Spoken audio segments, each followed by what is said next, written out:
यूहन्ना उसका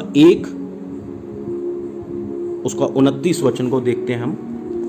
1 का 29 वचन को।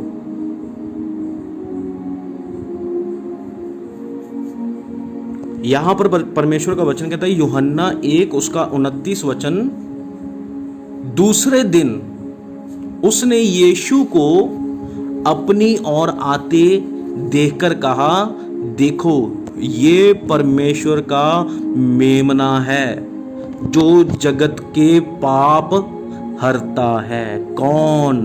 प्रभु यीशु मसीह, जो पूरे जगत के पाप को हरता है। कोई भी मुझे ऐसा स्टेटमेंट निकाल कर बता दे, कोई भी इस वचन को तोड़कर बता दे मुझे। उनके सामने रखो बाइबल खोलकर, उनको बताओ कि हमारे ये लॉ की किताब है, ये वचन की किताब है। एक भी वर्ड जो इसमें लिखा है ना, जुटलाकर मुझे बता दो आप। तो ये लिखा है बाइबल में। आपका जो परमेश्वर है, जिसको आप मानते हैं, क्या आपका परमेश्वर ऐसा स्टेटमेंट देता है? लाओ मुझे दिखाओ, मैं मानूंगा, मैं मानूंगी। मुझे स्टेटमेंट दो, मुझे दिखाओ, लिखत दिखाओ, लिखत रिटर्न में लिखत दिखाओ मुझे, लिखती मेरे सामने लेकर आओ, प्रूफ मांगो। और नहीं तो मैं तुम्हें प्रूफ देता हूं कि प्रभु यीशु मसीह, जिसकी हम गवाही देते हैं, वो जिंदा परमेश्वर है। और वचन कहता है, उसका वचन कहता है परमेश्वर का, दूसरे दिन उसने यीशु को अपनी ओर आते देखकर कहा। यीशु को देखकर कहा। किसने? यूहन्ना ने, बपतिस्मा देने वाले यूहन्ना ने। दूर से ही देखकर उसने पहचान लिया, देखो यह परमेश्वर का मेमना है। उसने किनको गवाही दी? जितने बपतिस्मा लेने वाले थे वहां पर खड़े थे, उनको साक्षी दी परमेश्वर की, और ये है वो परमेश्वर। उसी तरह जब आपके अंदर ये वचन हो, लोग दूर से आपको देखकर कहें कि ये है परमेश्वर का बेटा, ये है परमेश्वर की बेटी, ये है परमेश्वर का दास और ये है परमेश्वर की दासी, जो दूर से चला आ रहा है, ये सच्चा परमेश्वर का दास है। जब पौलुस और सैलास आराधना के लिए मंदिर में जाते थे, तो वहां पर एक दुष्ट आत्मा व्यक्ति क्या बोल रहा था? वो औरत क्या बोल रही थी? कि ये सर्वशक्तिमान परमेश्वर के दास है, ये उसका दास है, सर्वशक्तिमान परमेश्वर का दास। दुष्ट आत्मे भी पहचानते हैं कि सच्चा परमेश्वर कौन है।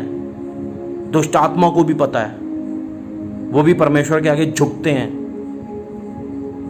आज क्या इंसान को झुकना पड़ेगा, क्योंकि वचन कहता है सब घुटना, परमेश्वर ने कहा मेरे आगे झुकेगा, हर जीव अंगीकार करेगी। तो दूर से देखकर कह दिया कि ये है परमेश्वर का मेमना जो जगत के पाप हरता है। मेमना,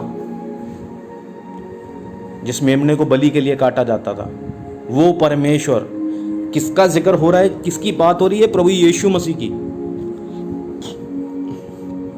इस पूरी दुनिया में किसी के द्वारा उद्धार नहीं है सिवाय प्रभु यीशु मसीह के।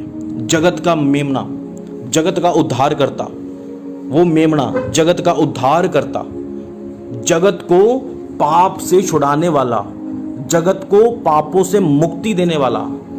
कोई भी दुनिया में ऐसा परमेश्वर है कि जो कहता कि मैं तेरे गुनाहों को क्षमा करूंगा? पूछो उनसे, हमें बताइए, हमें स्टेटमेंट दिखाइए, निकाल कर दीजिए। नहीं तो मैं आपको वचन बताता हूं, मैं आपको वचन निकाल कर बताती हूं बाइबल में से।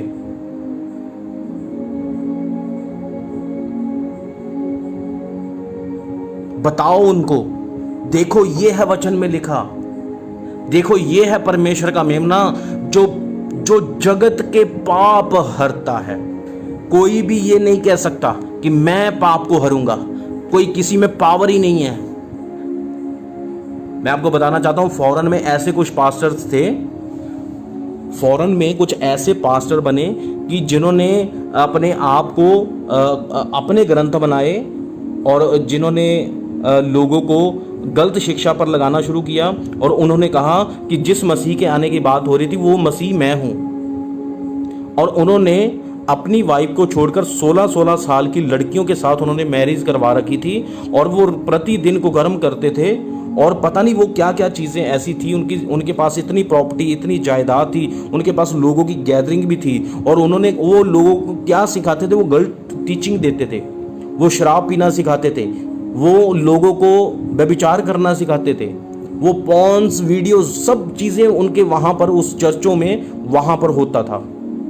आपको पता है फिर क्या हुआ? जब उन्होंने परमेश्वर के वचन का विरोध किया और परमेश्वर का प्रकोप परमेश्वर के वचन को ना मानने वालों के ऊपर पड़ता है और उनकी ऐसी डेथ हुई, उनकी मौत इतनी दर्दनाक, इतनी भयानक हुई, आप सोच नहीं सकते हो। ऐसी ऐसी उनकी मौत हुई जिन्होंने अपने आप को परमेश्वर के तुल्य बनाया। इसीलिए परमेश्वर का वचन कहता है कि उसका प्रकोप, उसका गुस्सा उसकी आज्ञा ना मानने वालों के ऊपर पड़ता है। हालेलुया, आज्ञा ना मानने वालों के ऊपर पड़ता है। आपको इतनी नॉलेज हो जानी चाहिए कि आप उन लोगों को जीत सको। कैसे? वचन के द्वारा। हालेलुया। हमारे पास देखो परमेश्वर ने वचन दिया है ना, हम उन लोगों को क्लेम कर सकें, हम उन लोगों के सामने वचन को रखें और वो लोग परमेश्वर के वचन को जानकर, वो समझकर उस वचन के ऊपर वो चलने पाए। देखो, यह परमेश्वर का मेमना है जो जगत के पाप हरता है।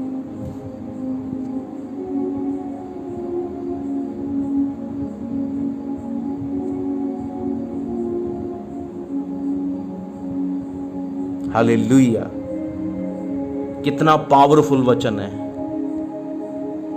और यूहन्ना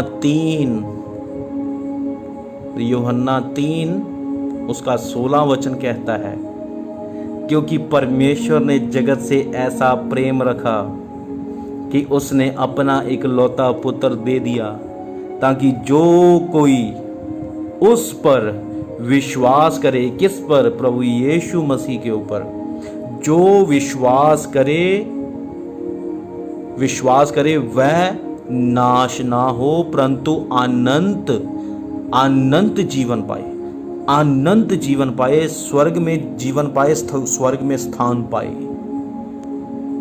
हालेलुया। और 17 वचन कहता है, आप उनको बता भी सकते हैं कि 17 वचन में क्या लिखा है? परमेश्वर ने अपने पुत्र को जगत में इसलिए नहीं भेजा कि जगत पर दंड की आज्ञा दे। परमेश्वर ने इसीलिए कि जो कोई उसके ऊपर विश्वास करे अनंत जीवन पाए। आगे मैं आपको और वचन बताता हूं। पहला यूहन्ना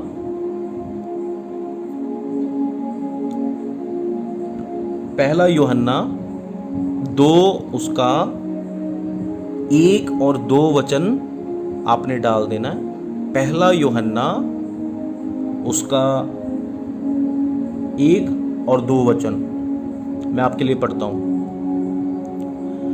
मेरे प्रिय बालकों, मैं ये बातें तुम्हें इसलिए लिखाता हूं कि तुम पाप ना करो, और यदि कोई पाप करे तो पिता के पास हमारा एक सहायक है। पिता के पास हमारा एक सहायक है जो पापों को क्षमा करता है,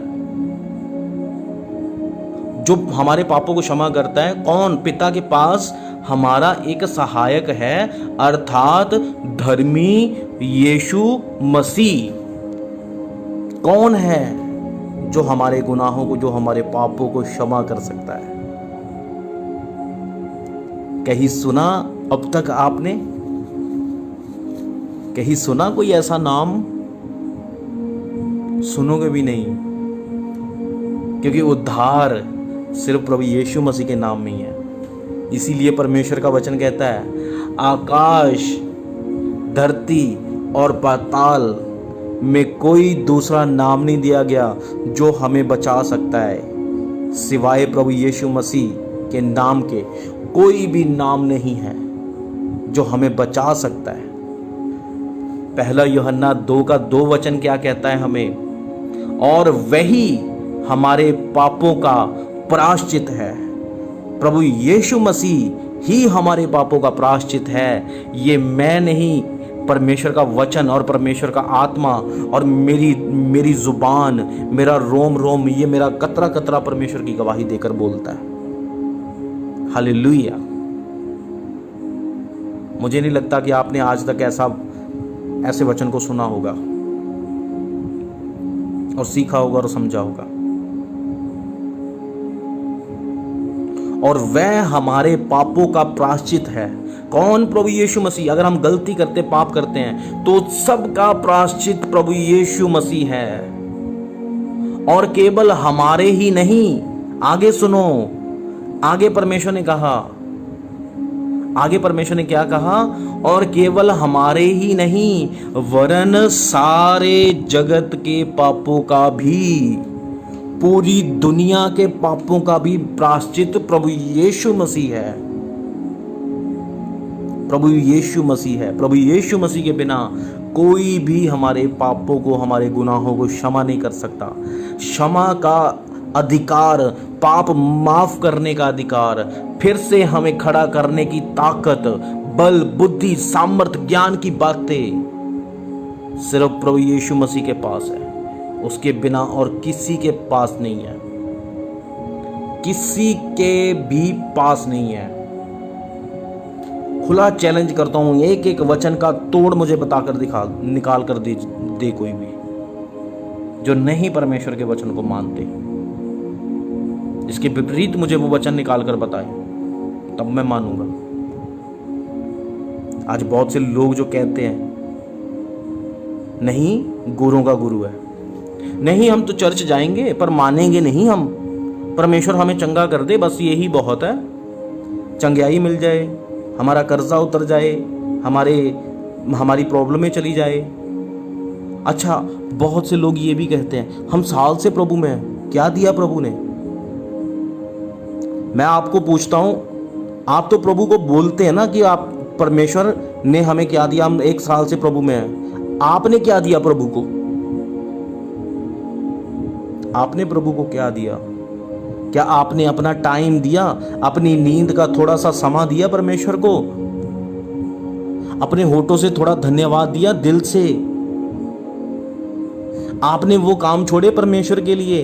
क्या आपने वो, परमेश्वर ने तो आपको अपना प्यार दिखा दिया, क्या आपने प्रभु को अपना प्यार दिखाया? क्या आपने उस सच्चे परमेश्वर की गवाही बताई कि एक बार मानो, चलो तो एक बार देखो?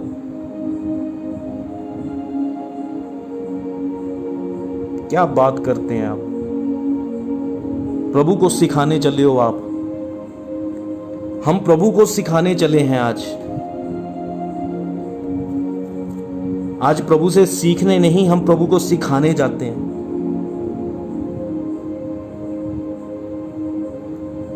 भाई, हमें सिखाना नहीं है, हमें सीखना है। इसीलिए तो परमेश्वर का वचन कहता है, परमेश्वर कहते कि परमेश्वर घमंडियों का सामना करता है और दीनों के ऊपर अनुग्रह करता है। जो दीन है उनकी जीवन में गवाहियां पैदा होती है, उनकी जिंदगी में गवाहियां पैदा होती है।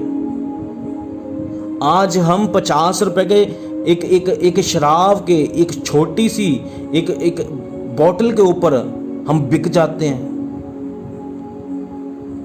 हम कुछ चंद सिक्कों के लिए परमेश्वर को बेच डालते हैं, उसका सौदा करते हैं परमेश्वर का, उसको तोलते हैं आशीषों में, उसको हम परमेश्वर का मोल लगाते हैं। क्या उस परमेश्वर ने आपको आज तक इतनी सांसें दी? प्रभु यीशु मसीह ने क्या आज तक आपसे हिसाब मांगा? बताओ मुझे, मांगा परमेश्वर ने हिसाब? परमेश्वर ने आपको इतनी सांसें दी, क्या परमेश्वर ने आज तक आपको बोला कि मैंने तुझे इतने सालों से मैं तुझे को फ्री में सांस देता आ रहा हूं, आज तू फ्री में सांस लेता है? क्या मैंने तुझसे कभी हिसाब मांगा?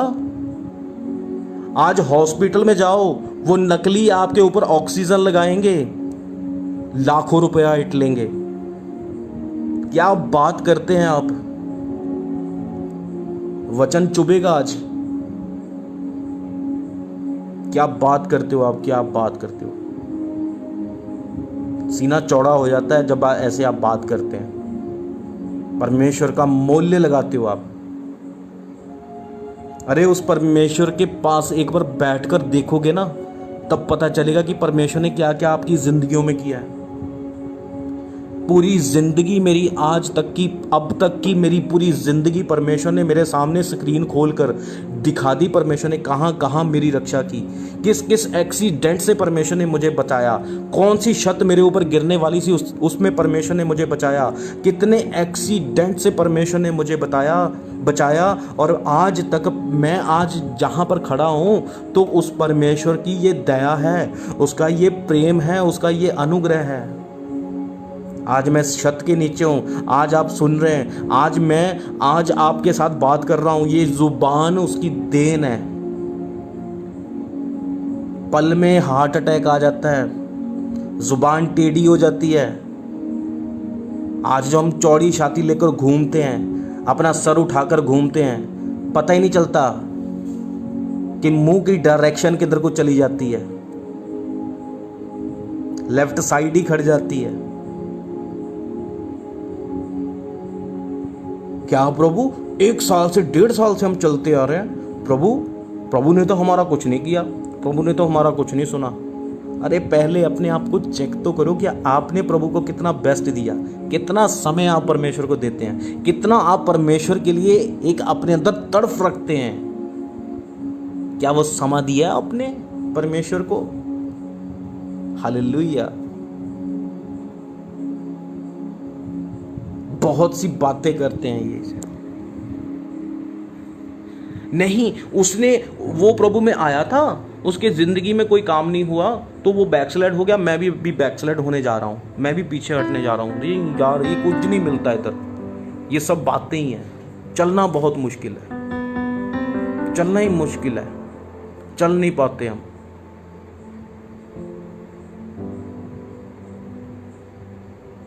हॉस्पिटल में जाते हैं, सिर्फ एक हमारे ऊपर ऑक्सीजन का कुप्पा ही लगा देते हैं।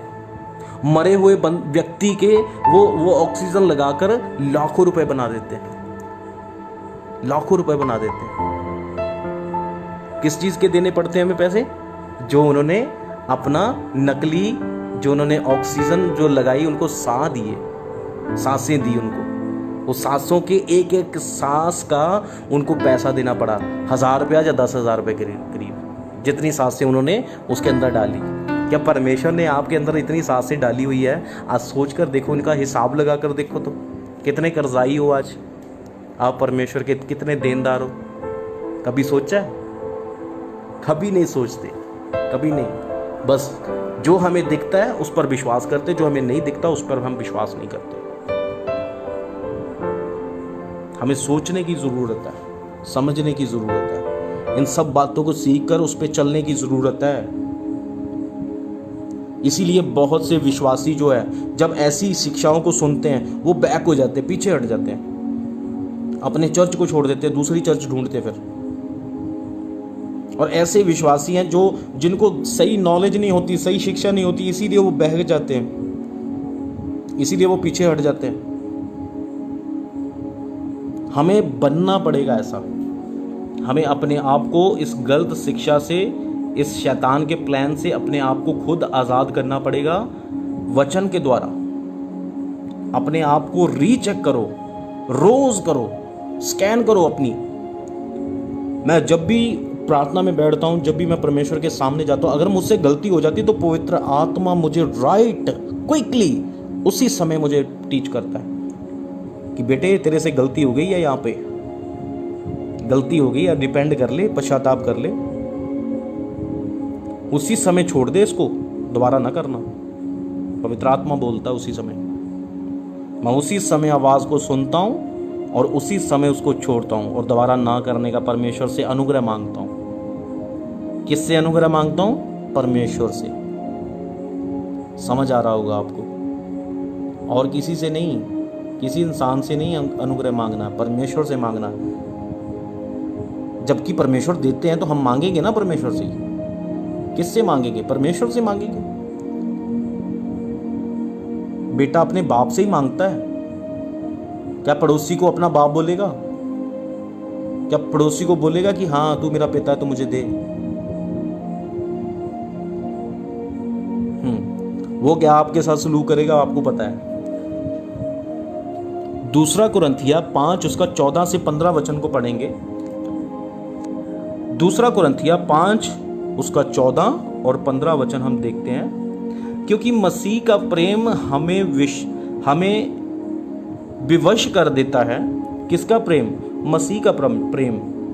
अब हुए नहीं विवश,